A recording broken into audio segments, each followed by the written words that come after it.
Hi, this is Lucian और आज मैं एक्सप्लेन करने वाला हूँ क्रिम्सन पीक मूवी को, जो 2015 में रिलीज हुई थी। इसे IMDb पर मिले हैं 6.5 स्टार आउट ऑफ 10, जो काफी सही बात है। और पर्सनली बोलो तो मुझे भी ये मूवी काफी पसंद आई है और आशा करता हूँ कि आपको भी ये पसंद आएगी। तो कहानी शुरू होती है और हम एक छोटी बच्ची को देखते हैं जिसका नाम एडिथ होता है, जो अपने डैड के साथ अपनी मॉम का फ्यूनरल अटेंड करती है।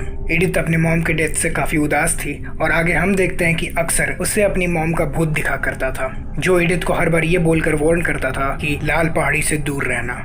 अब इसका क्या मतलब है ये तो हमें आगे पता चलेगा।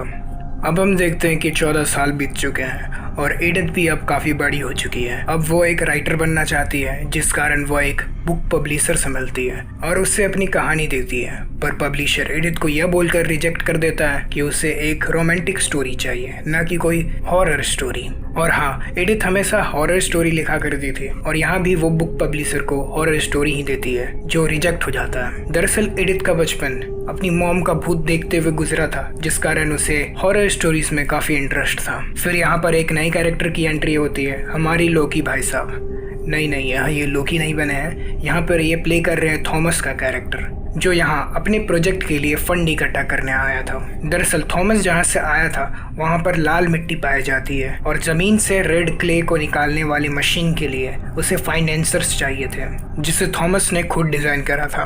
पर ऑफिस में किसी को थॉमस की मशीन पर यकीन नहीं था और इस पर कोई पैसे भी नहीं लगाना चाहता था, जिस कारण ये प्रोजेक्ट रिजेक्ट हो जाता है। और हाँ, इस ऑफिस में मिस्टर कुसिंग भी बैठे थे, जो एडिथ के पिता हैं और यहाँ पर सबसे हेड भी। इन्होंने ही थॉमस के प्रोजेक्ट को सबसे पहले रिजेक्ट करा था और फिर जाकर सभी ने सहमति जताई। आगे हम देखते हैं कि शाम को बहुत बड़ी पार्टी होती है, जहाँ अमीर अमीर घर के लोग आते हैं। इस पार्टी में थॉमस और उसकी बहन लूसी भी आते हैं और फिर थॉमस अपने बातों और डांस से एडिथ का दिल जीत लेता है, जिसे देखकर मिस्टर कुसिंग कुछ ज्यादा खुश नहीं थे और इसी कारण अगली सुबह वो एक डिटेक्टिव को थॉमस और उसकी बहन के पीछे लगा देते हैं छानबीन के लिए। दरअसल मिस्टर कुशिंग को उन पर शक था कि थॉमस उनकी बेटी के कुछ ज्यादा ही नजदीक पहुंचता जा रहा है और शायद ये थॉमस कोई ढोंग कर रहा हो अपने रेड क्ले प्रोजेक्ट को शुरू कराने के लिए। फिर अगले दिन हम एडिथ को एक आदमी से बात करते हुए देखते हैं, जो एक डॉक्टर होता है जिसका नाम एलन है। और एलन जिस तरह एडिथ से बात करता है और उसे देखता है, हम समझ पाते हैं कि एलन एडिथ को काफ़ी पसंद करता है। पर हम जानते हैं कि एडिथ अब थॉमस को पसंद करने लगी है। फिर हम एडिथ को थॉमस और उसकी बहन लूसी के साथ एक पार्क में देखते हैं, जहां एडिथ अपने नेक्स्ट स्टोरी को थॉमस को पढ़ने देती है और खुद लूसी से बात करने साइड में चली जाती है, जहां ये दोनों तितलियों और चींटियों के बारे में बात करते हैं कि किस तरह चींटियां तितलियों के मरने के बाद उन्हें खा जाती है। और इसी दौरान मिस्टर कुसिंग से मिलने वो डिटेक्टिव आता है जिसे उन्होंने काम पर लगाया था। अब वो एक फाइल भी लेकर आता है, जिसे खोलने के बाद मिस्टर कुशिंग को थोड़ा शॉक लगता है। अब इस फाइल में क्या था ये तो हमें थोड़ी देर में पता चलेगा। फिर शाम को मिस्टर कुशिंग थॉमस और लूसी को अपने कमरे में बुलाते हैं और उन्हें ये बताते हैं कि उन्हें सब कुछ पता चल चुका है उनके राज के बारे में, और उन्हें वो डॉक्यूमेंट्स भी दिखाते हैं जो डिटेक्टिव लाया था, जिसे देखकर थॉमस और लूसी थोड़ा घबरा जाते हैं। फिर थॉमस और मिस्टर कुशिंग एक डील करते हैं कि कुशिंग एडिथ को कुछ नहीं बताएंगे उनके राज के बारे में, अगर वो और उसकी बहन कल सुबह वापस अपने घर चले जाते हैं तो। और साथ ही थॉमस को आज रात एडिथ का दिल तोड़ना होगा ताकि एडिथ थॉमस को भूल सके। और फिर इस बात से थॉमस राजी हो जाता है और बदले में मिस्टर कुशिंग उन्हें एक भारी रकम का चेक भी देते हैं। फिर जब सब डिनर करते हैं तब थॉमस वही करता है जो उसे कहा गया था। थॉमस सबको ये बताता है कि कल वो और उसकी बहन वापस अपने घर चले जाएंगे, जिसे सुनकर एडिथ को थोड़ा अच्छा नहीं लगता है और वो टेबल से उठकर अपने रूम की तरफ जाने लगती है। लेकिन थॉमस उसे रोक लेता है और उससे एक बहस कर लेता है उसके स्टोरीज को लेकर। थॉमस एडिथ के बारे में कुछ ज्यादा ही बुरा भला कह देता है, जिससे एडिथ का दिल टूट जाता है और वो उसे एक थप्पड़ जड़ देती है। फिर अगली सुबह मिस्टर कुसिंग जब सेव कर रहे थे तब एक इंसान वहां आता है जिसने ब्लैक कपड़े और ब्लैक ग्लव्स पहने हुए थे। वो मिस्टर कुसिंग के सर को सिंक पर पटक पटक कर फोड़ देता है और जिससे उनकी वहीं पर मौत हो जाती है। और हाँ, यहाँ पर हमें मारने वाले का चेहरा नहीं दिखता है। इधर एडिथ को थॉमस का एक लेटर मिलता है जिसमें वो सब कुछ एडिथ के लिए लिखा था, कैसे मिस्टर कुसिंग की वजह से उसे वो डील करनी पड़ी क्योंकि एडिथ के पिता थॉमस को पसंद नहीं करते हैं। इतना पढ़कर एडिथ काफी इमोशनल हो जाती है और वो सीधा होटल की तरफ भागती है जहां पर थॉमस स्टे कर रहा था, इस उम्मीद में कि वो अभी तक नहीं गया होगा। पर वहाँ जाने पर उसे पता चलता है कि थॉमस और उसकी बहन अब जा चुके हैं, जिससे एडिथ को काफ़ी बुरा लगता है। लेकिन जब वो बाहर निकल रही थी तब उसे थॉमस दिखता है, जो सिर्फ एडिथ के लिए रुका हुआ था। फिर थॉमस एडिथ को फेस टू फेस बताता है कि कैसे उसने वो डील की, और फिर ये दोनों पहली बार एक दूसरे को यहाँ किस करते हैं। आगे हम देखते हैं कि अब इन दोनों को पुलिस स्टेशन बुलाया जाता है, जहाँ पर एडिथ को अपने पिता के मृत्यु के बारे में पता चलता है, जिससे वो फूट फूट कर रोने लगती है। फिर थॉमस किसी तरह एडिथ को संभालता है। पुलिस को लग रहा था कि ये एक्सीडेंट है, पैर फिसलने के कारण उनका सर शायद सिंक से टकराया होगा, तब जाकर उनकी मृत्यु हुई होगी। लेकिन एलन को ऐसा नहीं लग रहा था।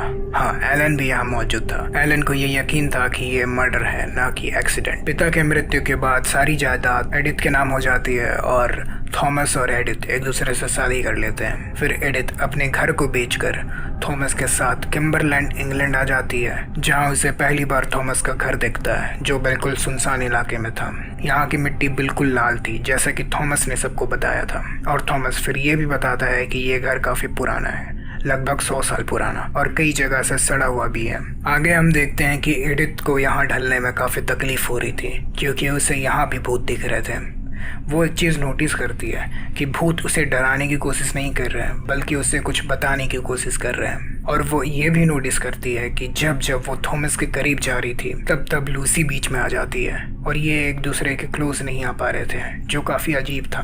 फिर कुछ दिनों बाद थॉमस को जो एडिथ के घर बेचने पर पैसे मिले थे, वो उन पैसों को अपने रेड क्ले मशीन पर इन्वेस्ट कर देता है, पर उसे वो सक्सेस नहीं मिल रही थी, जिससे उसका काम पर मन नहीं लगता है और अपने हाथ को वो जला लेता है। फिर जब एडिथ थॉमस का मरहम पट्टी करती है तब वो अपने दिल की बात बोलता है कि अब वो थक चुका है, उसे उसकी मेहनत का फल नहीं मिल रहा है, और उसका इस रेड क्ले मशीन से भरोसा उठता जा रहा है। जिसे सुनकर एडिथ थॉमस को थोड़ा दिलासा देती है, थोड़ा मोटिवेट करती है, जिससे थॉमस को थोड़ा अच्छा लगता है। फिर एक रात एडिथ को एक भूत दिखता है बाथटब पर, जिसे देखकर ऐसा लग रहा था कि उसकी मौत उसी हालत में वहीं पर हुई थी, और जिसे देखकर एडिथ काफी डर जाती है और चीखने लगती है, जिसकी आवाज सुनकर थॉमस और लूसी दोनों नीचे आते हैं और एडिथ को संभालते हैं। पर एडिथ अब तक काफी डर चुकी थी और वो एक ही बात बार बार रिपीट करी जा रही थी कि उसे अब यहाँ नहीं रहना है, उसे यहाँ से जाना है, उसे इस घर से जाना है। पर थॉमस उसे समझाता है कि अब वो कहाँ जाएगी, उसका घर यही है अब थॉमस और लूसी के साथ। फिर थॉमस डिसाइड करता है कि कल वो एडिथ को बाहर ले जाएगा घुमाने, क्योंकि उसे शहर से कुछ सामान लाना था, और इसी बहाने वो एडिथ को भी घुमा देगा, जिससे शायद एडिथ को थोड़ा अच्छा लगे।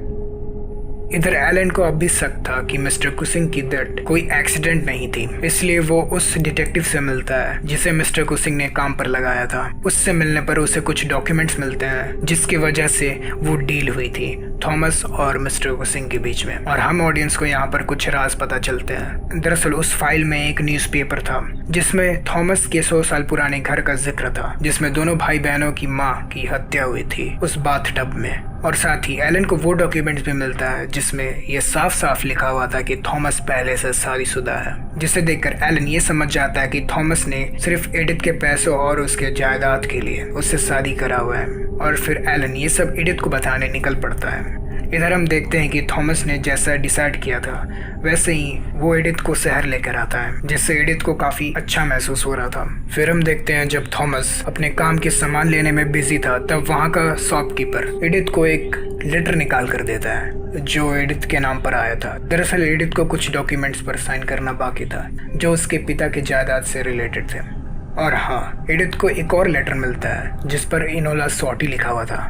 अब ये किसका नाम है ये हमें थोड़ी देर में पता चलेगा। एडिथ वो लेटर थॉमस से छुपा लेती है। फिर तूफान के कारण इन दोनों को शहर में ही रात बितानी पड़ती है, जिससे एडिथ काफी खुश थी। और फिर ये दोनों पहली बार मिलते हैं। अगली सुबह जब तूफान रुक जाता है तब ये दोनों वापस घर आ जाते हैं, और जब लूसी को ये पता चलता है कि एडिथ और थॉमस एक दूसरे के साथ शहर में थे, तब वो काफी अजीब बिहेव करती है। वो एडिथ से काफी रूडली बात करती है और जो नाश्ता वो बना रही थी उसे टेबल पर पटक देती है काफी जोर से, जिससे एडिथ काफी सहम जाती है और उसे ये बात काफी अजीब लगती है कि थॉमस और वो हस्बैंड वाइफ है और उनके साथ रहने में किसी को क्या ही तकलीफ हो सकता है। फिर हम देखते हैं कि एडिथ की नज़र उस चाबी के गुच्छे पर पड़ती है जो टेबल पर रखा हुआ था और जिसे लूसी हमेशा संभाल कर रखा करती थी। और वो देखती है कि एक चाबी पर इनोला लिखा हुआ है, जिसे वो चुरा लेती है और फिर नीचे बेसमेंट में चली जाती है। दरअसल थॉमस ने उसे बताया था कि यह घर काफी जगह से टूटा हुआ है और उसे अकेले घूमने की कोई जरूरत नहीं है। पर इस बार एडिथ बेसमेंट में जाती है जहां उसे उस चाबी का बॉक्स मिलता है और जिसे खोलने पर उसे 3 एनवलप मिलते हैं जिस पर 3 लेडीज के नाम लिखे हुए थे, जिन्हें वो चुरा कर अपने कमरे में आ जाती है। इधर लूसी को भी पता चल जाता है कि उसके चाबी के गुच्छे से एक चाबी गायब है, इसलिए वो एडिथ के साथ एक ट्रिक करती है। उसे चाय पिलाने के बहाने लूसी वो चाबी के गुच्छे को वापस उस टेबल पर छोड़ देती है जानबूझकर, क्योंकि उसे पता था कि अगर एडिथ की नज़र वापस उस गुच्छे पर पड़ी तो वो चुराए हुए चाबी को वापस रख देगी। और ऐसा होता भी है, जिससे लूसी को ये कंफर्म हो जाता है कि एडिथ अब अकेले घूमकर घर की छानबीन कर रही है। आगे हम देखते हैं कि रात को एडिथ वो एनवलप्स खोल कर देखती है जिस पर औरतों के नाम लिखे हुए थे, जिससे एडिथ को थॉमस के शादी के बारे में पता चलता है कि उसने पहले से शादी करा हुआ है। लेकिन नोट करने की बात यह थी कि उसने एक नहीं बल्कि 3 शादी पहले से किया हुआ था, जिनका नाम पेल्मा, मैग्रेट और एनोला था।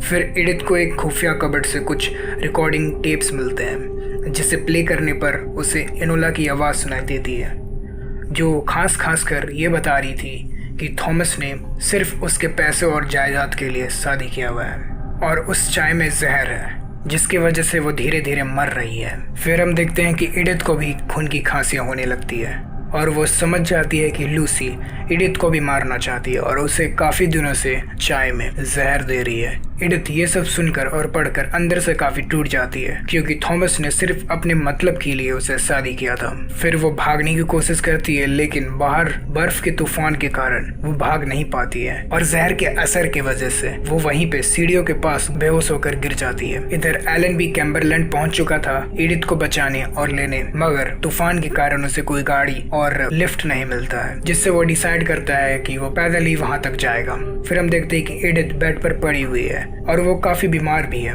इसलिए लूसी उसे चाय पीने को देती है, मगर हम ऑडियंस और एडिथ दोनों को पता है कि इसमें जहर है, जिस वजह से वो ये नहीं पीती है। लेकिन लूसी इस बार खाने में जहर देती है, जिससे एडिथ अनजान थी। आगे हम देखते हैं कि जब लूसी रूम से बाहर जाती है तब एडिथ खून की उल्टियां करती है और एक बार फिर हिम्मत जुटाकर वो भागने की कोशिश करती है, मगर इस बार उसे एक भूत रोक लेता है और एक कमरे की तरफ इशारा करता है। और इस बार एडिथ भूत से डरती नहीं है, क्योंकि वो पहचान जाती है कि ये एनोला का भूत है और उसके इशारे पर वो दरवाजा खोल देती है। और उसके बाद एडिथ के होश उड़ जाते हैं और हम ऑडियंस का भी। वो देखते हैं कि थॉमस और लूसी एक दूसरे के काफी क्लोज थे और एडिथ ने उन्हें रंगे हाथों पकड़ा था। यहाँ एडिथ के साथ हमें भी थोड़ा झटका लगता है, क्योंकि हम जानते हैं कि भाई बहन का रिश्ता कितना पवित्र होता है, लेकिन इस मूवी में तो कुछ और ही चल रहा है। ये सब देखकर एडिथ फिर वहां से भागने की कोशिश करती है, लेकिन लूसी उसे पकड़ लेती है और सीढ़ियों से नीचे धक्का दे देती है। थॉमस लूसी को रोकने की कोशिश करता है, मगर वो सिर्फ चिल्लाता है, रोकता नहीं है। फिर जब एडिथ की आंखें खुलती है तो एलन वहां पहुंच चुका था और वो उसके पैरों की मरहम पट्टी कर रहा था, क्योंकि उसे काफी चोट आई थी। एलन के पूछने पर कि एडिथ को क्या हुआ था और वो कैसे गिरी, एडिथ झूठ बोलती है कि उसकी तबीयत खराब है, जिस वजह से वो गिर पड़ी सीढ़ियों से। पर एलन को पता था कि लूसी झूठ बोल रही है और वो एडिथ को मारना चाहती है, इसलिए वो एडिथ को हॉस्पिटल ले जाने की मांग करता है, मगर लूसी किसी को जाने नहीं देना चाहती थी। एलन फिर एडिथ से कुछ अकेले में बात करना चाहता था, इस वजह से दोनों को यहाँ से जाने को बोलता है और दोनों मान भी जाते हैं। फिर हम देखते हैं कि एलन किसी तरह एडिथ को वहां से बाहर निकालने की कोशिश करता है उस घर से, मगर थॉमस और लूसी दोनों वहां आ जाते हैं, जिन्हें देखकर एलन एक न्यूज़पेपर निकालता है और एडिथ को दे देता है, जिसे पढ़ने के बाद एडिथ को और एक राज पता चलता है कि इन्होंने ही अपनी माँ को मारा था उस बाथटब में, क्योंकि उन्हें इनकी घिनौने राज के बारे में पता चल चुका था। इतना सब सुनने और देखने के बाद लूसी चाकू से एलन पर हमला कर देती है और फिर थॉमस को कहती है कि तुम इसे जाकर खत्म करो, जिसे थॉमस एलन को मारता तो है, मगर ऐसी जगह जहां से उसका ज्यादा खून ना बहे। वो जानता था कि ये सब गलत हो रहा है और हम देखते हैं कि अब भी थॉमस में अच्छाई बाकी थी। फिर थॉमस एलन को बेसमेंट में लेकर जाता है, जहां वो वेट करने को बोलता है उसका और एडिथ का, और वो यहाँ से बाहर निकलने का रास्ता भी बताता है जहाँ से ये सब भागने वाले हैं। इधर लूसी एडिथ से उन डॉक्यूमेंट्स पर साइन करा रही थी जो उसके पिता के जायदाद के थे। लूसी का प्लान था कि वो एडिथ को मार देगी जब वो पेपर पर साइन कर लेती है। तो फिर लूसी एडिथ को ये भी बताती है कि किस तरह उसने उसके पिता को मारा था, जिसे सुनकर एडिथ काफी गुस्सा हो जाती है और उसी पेन से एडिथ लूसी पर हमला कर देती है। इतने में थॉमस वहां आ जाता है और वो एडिथ को भगाने की कोशिश करता है, जिस पर एडिथ तो पहले यकीन नहीं करती है, मगर वो कहीं ना कहीं ये जानती थी कि अब भी वो एक दूसरे को काफी प्यार करते हैं। फिर थॉमस उन डॉक्यूमेंट्स को लेकर जला देता है और लूसी को समझाने की कोशिश करता है कि अब भी सब कुछ नहीं बिगड़ा है, वो चाहे तो सब कुछ ठीक किया जा सकता है। जिसमें लूसी पहले तो मान जाती है, मगर थॉमस के ये कहने पर कि वो सब कोई साथ रहेंगे, वो लूसी और एडिथ, ये सुनकर लूसी अपना आपा खो देती है और थॉमस के चेहरे पर चाकू घुसा देती है, जिससे थॉमस की वहीं पर मौत हो जाती है, क्योंकि उसे पसंद नहीं था कि थॉमस किसी और के बारे में सोचे। फिर लूसी को यह रियलाइज होता है कि उसने क्या कर दिया और गुस्से से वो एडिथ की तरफ भागती है उसे मारने के लिए, मगर एडिथ किसी तरह उसे इंजर्ड कर वहां से भागने में कामयाब हो जाती है। एडिथ लिफ्ट से नीचे बेसमेंट में आती है, जहां पर एलन उसका इंतजार कर रहा था, मगर लूसी अब तक यहाँ पहुंच चुकी थी और अब वो एक हथियार निकालती है जिससे उसने अपनी माँ को मारा था। एडिथ लूसी से भागने की कोशिश करती है और भागकर वो बाहर निकल जाती है, जहाँ पर थॉमस उसकी मदद करता है। हाँ, थॉमस मर चुका है, लेकिन अब उसका भूत था जो एडिथ को मदद कर रहा था। थॉमस लूसी का ध्यान भटकाता है, जिससे एडिथ लूसी को मार पाती है और फिर हम देखते हैं कि एलन और एडिथ इस घर को छोड़कर चले जाते हैं। और दोस्तों, एंड में हम लूसी के भूत को देखते हैं जो उसी घर में पियानो बजा रहा होता है। तो दोस्तों, यह थी द क्रिम्सन पीक मूवी की कहानी। आपको ये कैसे लगी नीचे कमेंट करें। अब बात करते कि मूवी में हुआ क्या। दरअसल थॉमस और लूसी एक दूसरे के काफी क्लोज थे बचपन से ही, और इनके कारनामों के बारे में इनकी माँ को पता चल जाता है, जिस वजह से ये दोनों मिलकर उन्हें मार देते हैं। और फिर बड़े होने पर इन्हें पैसे की तंगी होती है, जिस कारण ये अमीर घर की लड़कियों को फंसाते हैं और जहर देकर धीरे धीरे मार देते हैं और सारी संपत्ति अपने नाम कर लेते हैं ये लोग। और यही चीज इन्होंने एडिथ के साथ में भी करने का सोचा, मगर वो भागने में कामयाब हो जाती है एलन की वजह से। बिग थैंक्स टू एलन, क्योंकि एक तरफा प्यार की ताकत ही अलग होती है। एनीवेज, अब बात करते हैं कि क्या थॉमस सही में अच्छा आदमी था या फिर वो ढोंग कर रहा था। दोस्तों, थॉमस पहले तो इस प्लान में शामिल था, लेकिन बाद में उसे एडिथ से प्यार हो जाता है और एडिथ को भगाने में कामयाब हो जाता है। आपको मेरा नरेशन कैसा लगा नीचे कमेंट करें। और हाँ, मुझे वीडियोस बनाने में थोड़ा कंफ्यूजन होता है कि मैं अगला वीडियो किस मूवी पर बनाऊं, तो अगर आपके पास कोई सजेशन हो तो नीचे कमेंट कर दें। और ये चैनल थोड़ा नया है तो सपोर्ट दिखाइए, सब्सक्राइब करिए, शेयर करिए, लाइक करिए, और फिर मिलते हैं अगले वीडियो में। Good bye.